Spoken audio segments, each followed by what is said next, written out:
ইতিমধ্যেই আপনারা জানেন দুদিন আগেই অনুব্রত মণ্ডলের ফোন বাজেয়াপ্ত করা হয়েছে। যে অডিও ক্লিপিংস ভাইরাল হয়েছিল সেই ঘটনার পরে দুদিন আগেই অনুব্রত মণ্ডলের ফোন বাজেয়াপ্ত করেছে বীরভূম জেলা পুলিশ। তদন্তের স্বার্থেই অনুব্রত মণ্ডলের ফোন বাজেয়াপ্ত করা হয়েছে এমনটাই পুলিশ সূত্রে খবর।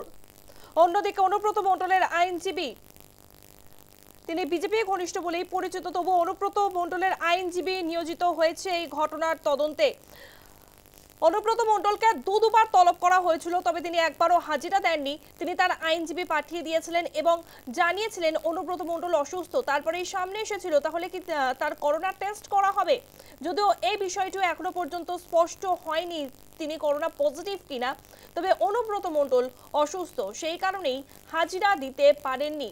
যেভাবে কদর্য ভাষায় বোলপুর থানার আইসিকে গালিগালাজ করেছিলেন বীরভূমের দাপুটে তৃণমূল নেতা অনুব্রত মণ্ডল, সেই ঘটনার পরে তার ফোন বাজেয়াপ্ত করা হয়েছে তদন্তের স্বার্থে। শুধুমাত্র অনুব্রত মণ্ডলের ফোন বাজেয়াপ্ত করা হয়নি, এর পাশাপাশি বাজেয়াপ্ত করা হয়েছে বোলপুর থানার আইসি লিটন হালদারের ফোনও। তার বিরুদ্ধেও বিভাগীয় তদন্ত শুরু করেছে পুলিশ।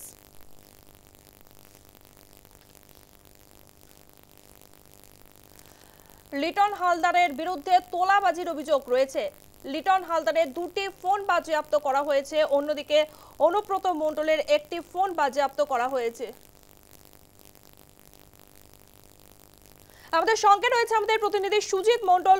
সুজিত, আমরা জানি অনুব্রত মণ্ডলের ফোন বাজেয়াপ্ত করা হয়েছে, এর পাশাপাশি লিটন হালদার, যিনি বোলপুর থানার আইসি, যাকে ফোনে কদর্য ভাষায় গালিগালাজ করা হয়েছিল, তার বিরুদ্ধেই বিভাগীয় তদন্ত শুরু হয়েছে। তারও দুটি ফোন বাজেয়াপ্ত করা হয়েছে। আজকে কি আপডেট রয়েছে?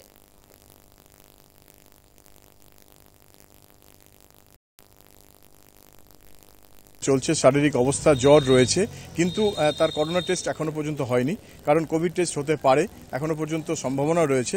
যদিও তিনি বাড়িতেই বিশ্রামে রয়েছেন। বলা যায় অনুব্রত মণ্ডলের আইনজীবী, যিনি বিপত্তারণ ভট্টাচার্য, তিনি হয়তো আজকে আসতে পারেন তার ফিট সার্টিফিকেট দেওয়ার জন্য এই এসডিপিও অফিসে। আমরা এখন দাঁড়িয়ে আছি এসডিপিও অফিস, তুমি দেখতে পাচ্ছ পুলিশ প্রশাসনের তৎপরতাও রয়েছে, কিন্তু এখনো পর্যন্ত তিনি হাজির হননি।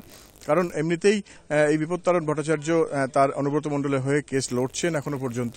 তবে এখনো তিনি তার যে মেডিকেল সার্টিফিকেট জমা দিয়েছে কয়েকদিন আগে শান্তিনিকেতন মেডিকেল কলেজে ডাক্তার, সেই নিয়েও বেশ কিছু বিতর্ক হয়েছিল। যদিও এখন অনুব্রত মণ্ডলের চিকিৎসা চলছে, এরকম বলা যায় যে বাড়িতেই চলছে, কোভিড টেস্ট সম্ভাবনা রয়েছে।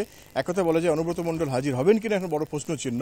তবে আজকে কিছুক্ষণের মধ্যে হয়তো বিপত্তারণ ভট্টাচার্য আসতে পারেন এবং এখানে তার যে আইনি যে তার যে পদক্ষেপ তিনি জমা দিতে পারেন, অর্থাৎ অনুব্রত মণ্ডলের যে ফিট সার্টিফিকেট তাও জমা করতে পারেন। কারণ তিনি কি অবস্থায় রয়েছেন, কারণ এই জমা করা জরুরি এইচডিপিও অফিসে, কারণ তদন্তকারী অফিসার বোলপুরের এসডিপিও রেকি আগরওয়াল তিনি এখানে রয়েছেন এবং প্রচুর পুলিশ বাহিনীও সেখানে মোতায়েন রয়েছে যদি অনুব্রত মণ্ডল আসেন হাজিরা দিতে।